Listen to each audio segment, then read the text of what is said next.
You're not needed here. Huh? You don't belong at the headquarters.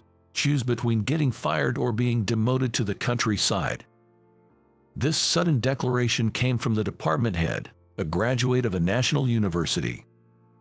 People like you, who are incompetent, are not needed. He didn't know that I was the only one capable of making a certain part, as he shouted at me. Then, I'll take the firing. Although I wanted to retaliate, being unjustly yelled at made me respond that way involuntarily. Reluctantly, I gathered my belongings and left the company. The next day, the department head reviewed the documents for our client. He ended up calling me, looking absolutely pale. My name is Bill, a 30-year-old with a wife and a daughter in kindergarten.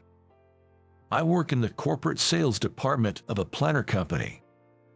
After graduating from a vocational school, I've been working at this company ever since.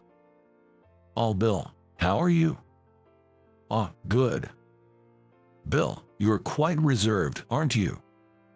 Yeah, I might be a bit hard to approach.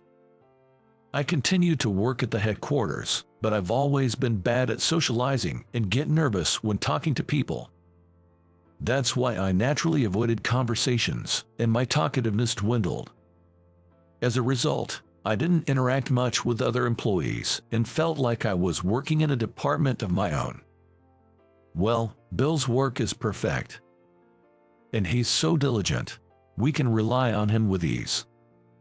Being serious about my work, I was highly regarded as very conscientious by those around me. Well, I was just absorbed in my work, after all. Without indulging in idle talk, I devoted myself to my work from morning till evening. I'm home. How was your day, Bill? Hi, Daddy. At home, my beloved wife Madison and my daughter Ava would welcome me. Our home is filled with adorable handmade crafts. A stuffed cat to greet us at the entrance, embroidered animal paintings on the wall, keychains modeled after a certain anime character hanging on a corkboard, and a small lamp that gives off a slightly mystical vibe. The handmade crafts were beautifully decorated with vibrant paintings. I'll start preparing dinner now. Oh, thank you. I'll help too, Mommy. Then, shall we set the placemats together? Yes. The placemats laid out for dinner are also embroidered with cute designs that my daughter would love. Indeed, when my daughter saw this for the first time, she was overjoyed. I want to take this to kindergarten. That might be a bit tricky. If you take it outside, you might lose it. Let's keep it in its designated spot. Okay, got it. I was pleased that my daughter understood and agreed. We also have toys designed to help her learn numbers and the alphabet. This includes felt toys shaped like letters and wooden blocks with letters carved into them. Thanks to these toys, my daughter, who is still in kindergarten, has been having fun learning her letters.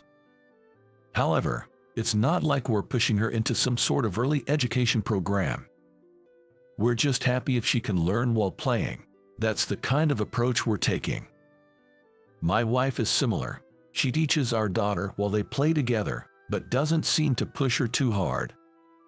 Our daughter is growing up well in a warm and loving home. Daddy, I want this doll. Let me see. Oh, this one is fine. Don't spoil Ava too much. I know, it's a reward for being praised at kindergarten. Well, if that's the case, then it's okay. Though I'm not much for conversation at work, I can engage in happy conversations at home. I've been working for a decent length of time, but I don't hold any particular position at the company. That said, I'm not particularly interested in climbing the corporate ladder. I'm content as long as I can continue with my current duties.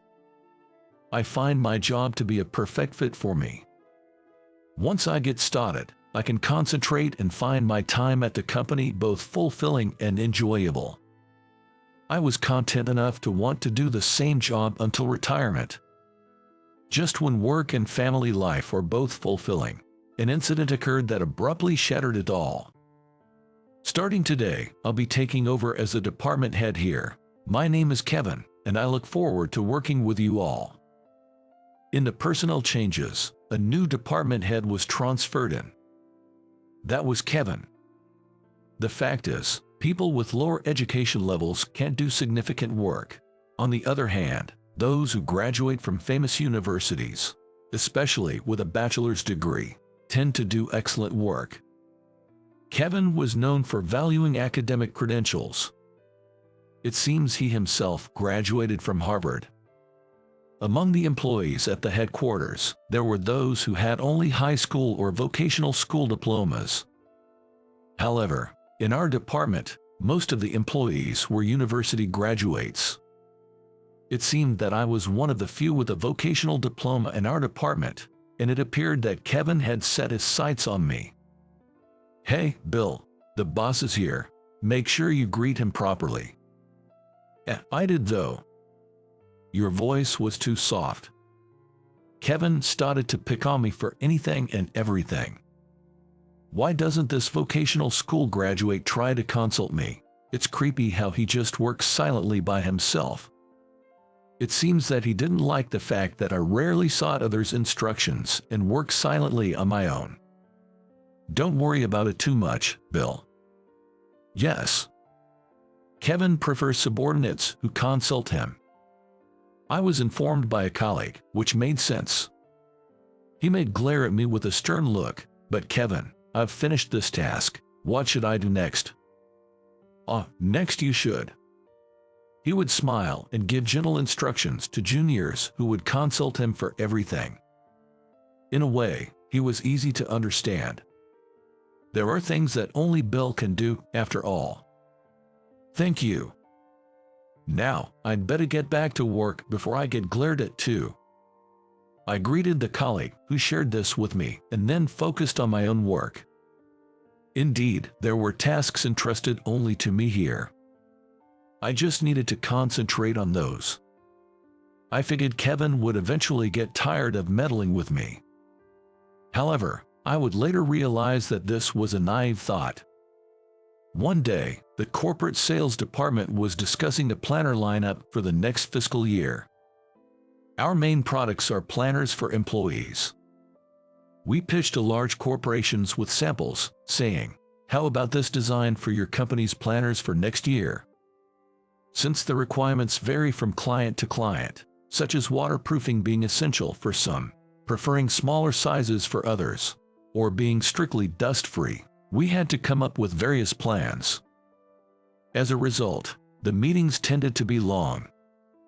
While everyone else was caught up in this, I was diligently carrying on with my usual tasks. It's not that I was skipping the meetings. My tasks were specialized, and I wasn't required to participate in meetings.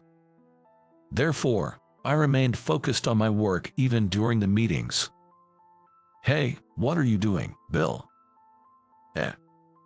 Why are you here instead of participating in the meeting?" Everyone was supposed to know that. However, Kevin complained to me for some reason. "While everyone in the department is struggling in the meeting, what are you doing?" I was puzzled by Kevin's unreasonable complaint. "I'm just doing my job." I hesitated under Kevin's intimidating tone. "What?" "I've been instructed by previous department heads to prioritize my tasks over meetings." I explained this to Kevin, who frowned in response. Hearing this, Kevin smirked in a mocking way. "I see. So you're incompetent, and that's why the previous department heads told you it's okay not to come to the meetings." It seemed like a misunderstanding, but I was too slow to grasp what was said and didn't have the chance to correct him. This is why vocational school graduates can't do proper work. Frankly, you're not needed. You're not needed at the headquarters. Choose between getting fired or being demoted to the countryside. I was stunned by what was said. Fired or demoted to the countryside. Just for doing my job. People like you, who are incompetent, are not needed. I tried to retort but was cut off by more yelling, which left me speechless again. Come on, choose. Fired or demoted? My natural reticence prevented me from finding the right words. Fired or demoted? Then, fired? What? I'll take being fired. Being yelled at made me respond reflexively. You're okay with being fired, then? In that case, an incompetent person like you should leave the company immediately. Then I'll resign. Though it was a reflexive response, after being told off to this extent, I couldn't continue working as before. I chose to resign right then and there. So it was decided. I was fired. I packed my things and left the company. Haha, finally got rid of that useless dead weight. Kevin's voice echoed as I was leaving, making me slump my shoulders. What should I do now? My mind was filled with thoughts about the future and how to explain this to my family. In the end, unable to come up with a good plan, I decided to be honest and entered the house. Wow, it's Daddy. Oh, welcome back. You're home early today, aren't you? My family was surprised but welcomed me warmly, seeing me come home early. I felt tears welling up as I saw their faces. Bill, what's wrong? Daddy, are you sad? Madison, Ava, I got fired. When I said this with a trembling voice, my wife was surprised but quickly calmed me down, saying, First, take a seat. Now, tell me everything. I then explained everything about my interaction with Kevin, trying not to hold back despite feeling like crying. I see, you've had a tough time. You've worked hard up until now. Daddy, you did your best, right? There. Neither my wife nor daughter blamed me. Madison hugged me, and Ava patted my head. I'm really sorry. It's okay. Now that it's come to this, take some time to rest.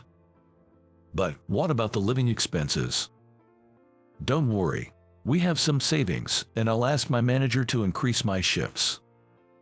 My wife offered to cover our living expenses for a while by increasing her part-time work hours. In return, could you take care of dropping off and picking up Ava? Of course. Daddy's going to come. Yes. Yay, I can spend more time with Daddy. My daughter was delighted to hear that she would have more time with me. Being fired and then immediately seeing my family move forward so positively made me feel grateful. Thank you both. It's nothing. Oh, that reminds me. My wife stood up and brought back a flyer. What's this? A planetarium. Yes, Ava said she wanted to go with you. Is that so, Ava? Do you want to go to the planetarium with me tomorrow?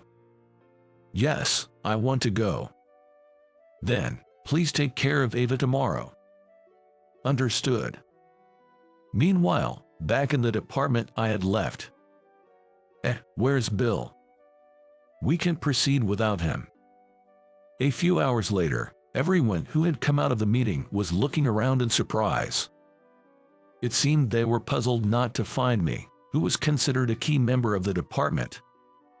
Did he leave early because he was feeling unwell? But all his things are gone from his desk.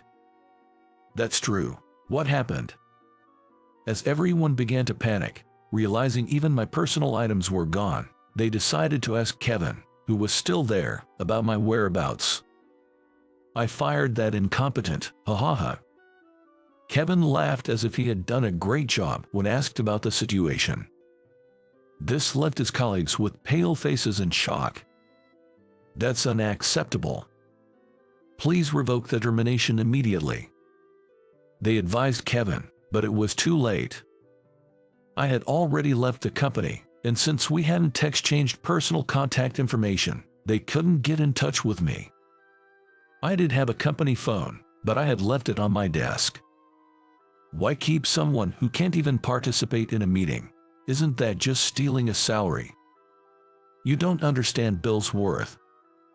Brandon, the section manager, showed documents related to dealings with a major client to Kevin, who was looking puzzled. The documents were about delivery conditions for a major client. The employee handbooks for managerial positions required manual initial embroidery by me as a mandatory condition. What? Bill was requested by name. You're new to the transfer, so it's understandable that you didn't know. Kevin, who started to get confused, was then handed several more documents with similar conditions from various clients. Seeing this, Kevin visibly began to shake. What is this? We were planning to have a meeting to brief you on the situation since you were newly transferred, but this backfired. Bill is truly irreplaceable in this company. My leather embroidery skills were rare, not just within the company but also across the United States, with only a handful of people at my level. One look, and you'll see the beauty of his initial embroidery. It's quite remarkable. Of course, I varied the fonts according to our clients' requests. Not only did I use existing fonts, but I also created custom fonts for embroidery based on client specifications. Because I was tasked with such specialized work, I didn't interact much with other employees. I also hadn't attended the meeting. Well, even if I did attend meetings, the content wouldn't change much, and honestly, I wouldn't be able to meet delivery deadlines if I didn't work on embroidery during those times. Fortunately, many clients requested me by name, leading to a backlog of orders. No way. It's useless to call him now. Bill values his family time, so he generally doesn't take calls. Kevin, realizing the mistake of firing me, turned pale. The next day, Kevin apparently tried to call me several times, but I was using the rare weekday off to visit the planetarium with my daughter, so my phone was turned off. Why won't he answer? Please, Bill, pick up. Kevin was reportedly furious. Later, a colleague told me how difficult it was to calm Kevin down. It was beautiful. Yeah, it was. Daddy, can you make those sparkles? Let's see. Whoa. Unaware of this situation, I was surprised by the numerous voicemails from the company as we left the planetarium. What's wrong, Daddy? Nothing. I decided to play just one voicemail, which turned out to be from Kevin. The message was, "My apologies, please come back." He seemed genuinely remorseful, saying things like, "I didn't understand the scope of your work. After seeing the trading documents, I understood the added value your work brings. I truly apologize." It was clear he understood and regretted his actions concerning my work. Ava, Daddy needs to make a phone call. Can you read a picture book for a while? Okay, sure. Smiling at Ava, who obediently started reading a picture book on a nearby bench, I called the company back. Bill, I'm truly sorry. Yes, I accept your apology.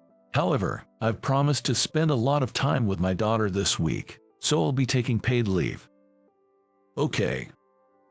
I'll be back next week. You're coming back. Thank you so much. After receiving a heartfelt apology from Kevin, who had been nothing but troublesome up to this point, I ended the call. Come on, Ava, let's go out to eat today. Yay, I want a hamburger. All right, let's go then. Okay. Holding my daughter's hand, I headed to a hamburger restaurant. I'm home. Hi, Mom. Hi, Madison. Did you have fun, Ava? Yes, it was fun. That's good, Bill. I wonder if something nice happened for you too. After my wife returned from her part-time job, I explained the whole incident to her in detail. Ahaha. You're laughing too much. My wife burst into laughter. You should have told that nasty guy off. Do you even understand the value of the embroidery only I can do? As if I could say that. I found myself laughing along with my wife, who was still beaming brightly. You're too modest. You should brag more about your skills. Saying this, my wife hugged me again. But maybe if I had communicated more with Kevin, this whole termination fiasco might not have happened. Daddy, are you going to do a lot of embroidery from now on? My daughter asked, tilting her head adorably. Yes, important people all over America use planners with Daddy's embroidery. My wife said this proudly as she lifted our daughter. When I start elementary school, you'll embroider my planner too, right? Of course. Yay, I want a cute one. Sure, it's a promise. I happily made a promise with my daughter, who was then passed to me by my wife. Oh, I asked the manager to increase my shifts, but I need to cancel that now. Rushing to make the call, my wife seemed a bit flustered, but everyone was having a good time. Is it because of me? I felt grateful once again to my family, who never complained despite being dragged into my situations. Thank you, both of you. I need to cherish this family even more in the future. Daddy, I want a cute pattern on the shell of Slimy. Slimy. My daughter brought over a snail plush that I had made for her. She was thrilled when I gave it to her, and it quickly became her favorite. All the homemade toys and crafts in our house, like Slimy, were made by me. Yes, that's good, Bill. You are quite skillful, the complete opposite of your father. You're a joy to teach. From a young age, I learned the craft from my grandmother, who was an instructor in sewing and leather work. Additionally, I studied systematically at a vocational school for sewing. For this, my skills in embroidery improved significantly. And so, I became proficient in all aspects of sewing. Among these, my work with leather embroidery stood out, eventually turning into my profession. I was offered a job at my current company after the president saw the works I created during my vocational school days, expressing a strong desire for me to join their team. And for the record, my father isn't clumsy at all. So, something like this. Well, that's amazing. Unlike your grandma, I can't do embroidery, but I'm good at making these kinds of crafts. My father's hobby was making handicrafts using materials like wood, not embroidery. So, the building blocks and lamps were things I learned to make from my father. Still, embroidery suits me better. When I'm embroidering, I get so immersed in it that I enter my own world. There, all done. Wow, it's like the one from the cartoon. Just as my daughter requested, I added embroidery to Slimy, the snail plush, matching the costume of a popular cartoon character. Thank you, Daddy. You're welcome. Daddy, let's play with Slimy. Sure, let's do that. As my daughter joyfully played with Slimy, I brought out another handmade plush toy.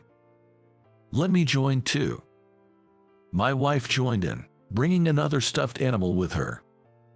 We spent some quality time together, making it a fulfilling week.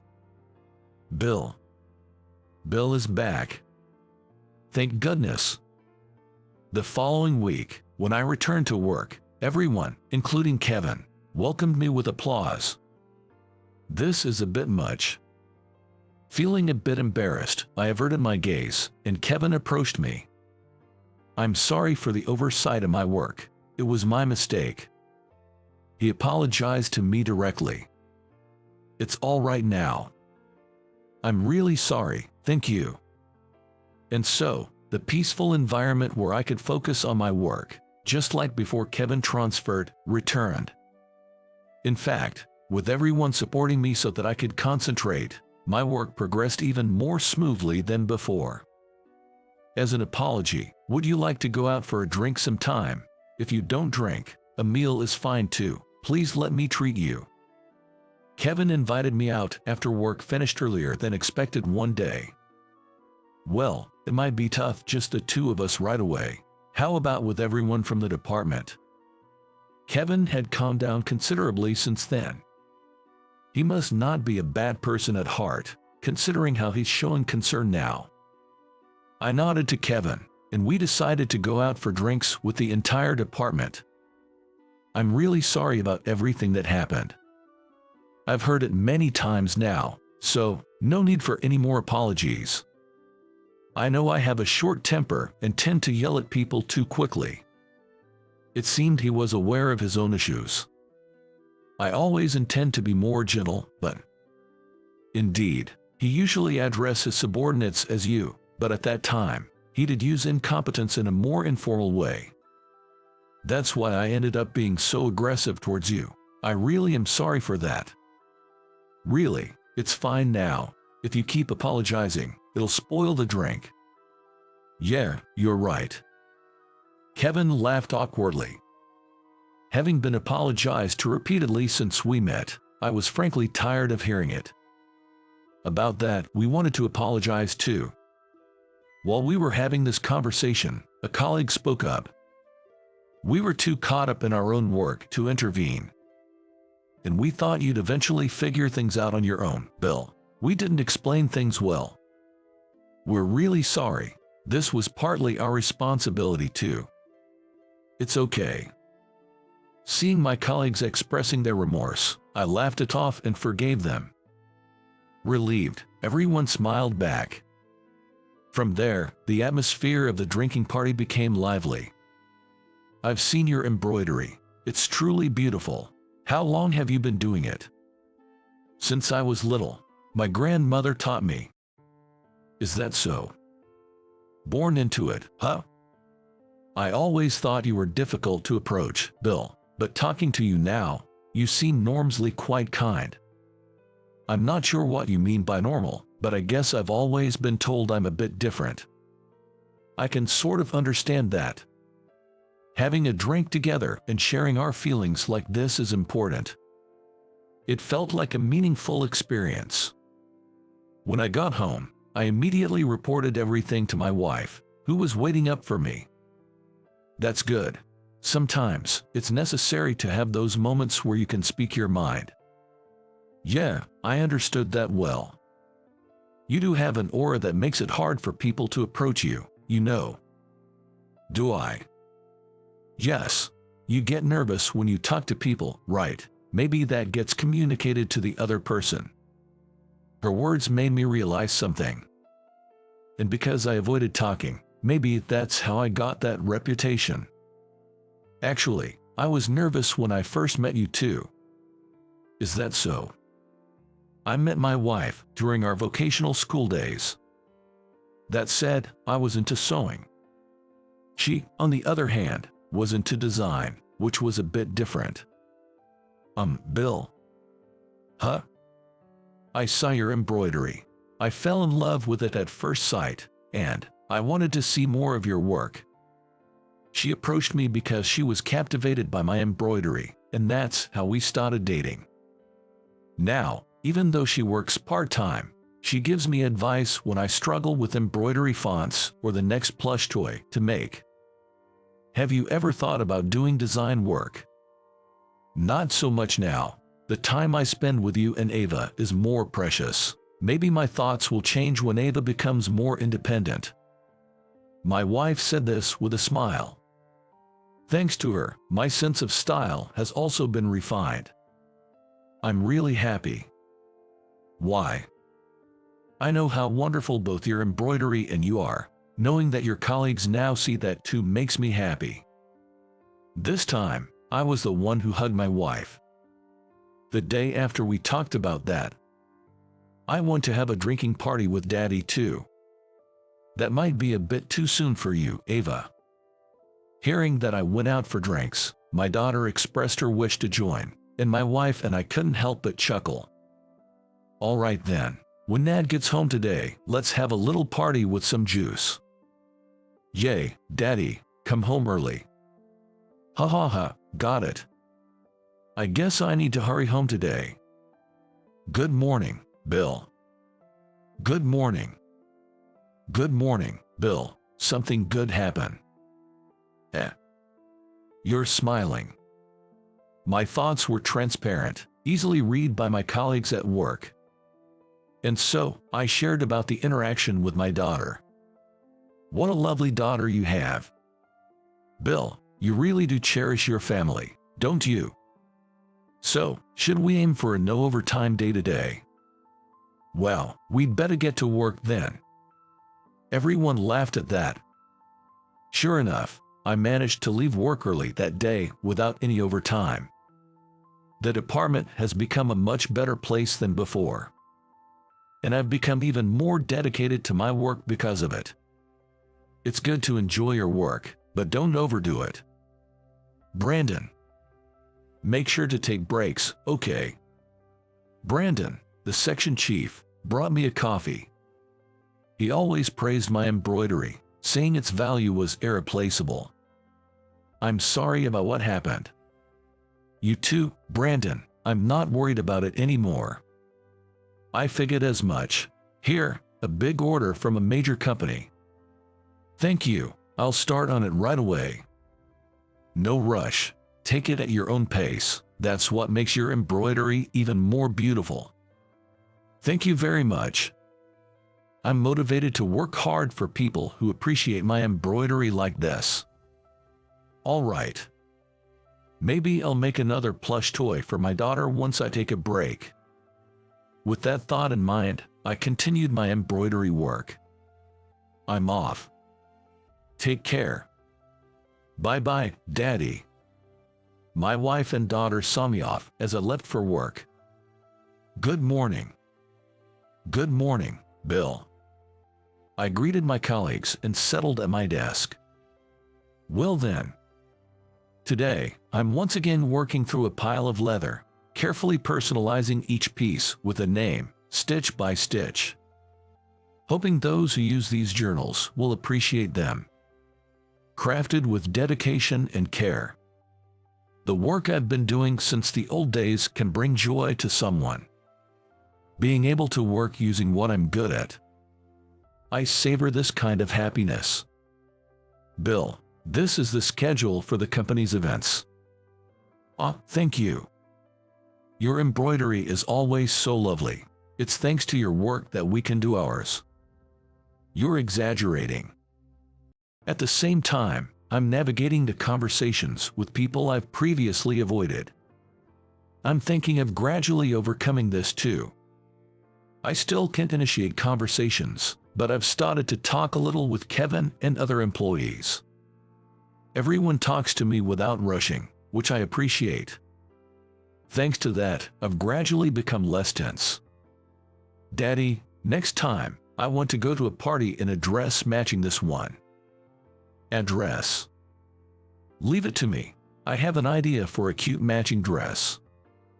My daughter was thrilled with the design my wife had in mind.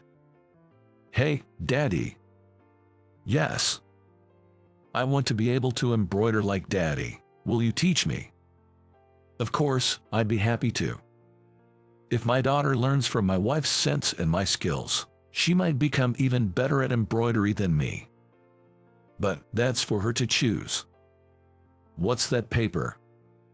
It's the schedule for company events. It listed a summer cooling-off party. I haven't attended in years, but maybe it's time to join in again. That's what I'm considering. Then, a decade or so later, I managed to further enhance my embroidery skills. Now, I'm recognized worldwide. As for my daughter, I want to make plush toys like the ones Dad made for me. She said, becoming a famous high school girl who creates unique plush toys in the world. Continuing like this was thanks to my family and colleagues who started to engage with me. Remembering this, I face my embroidery work today. How was that? Subscribing will motivate me for future video productions. See you in the next video.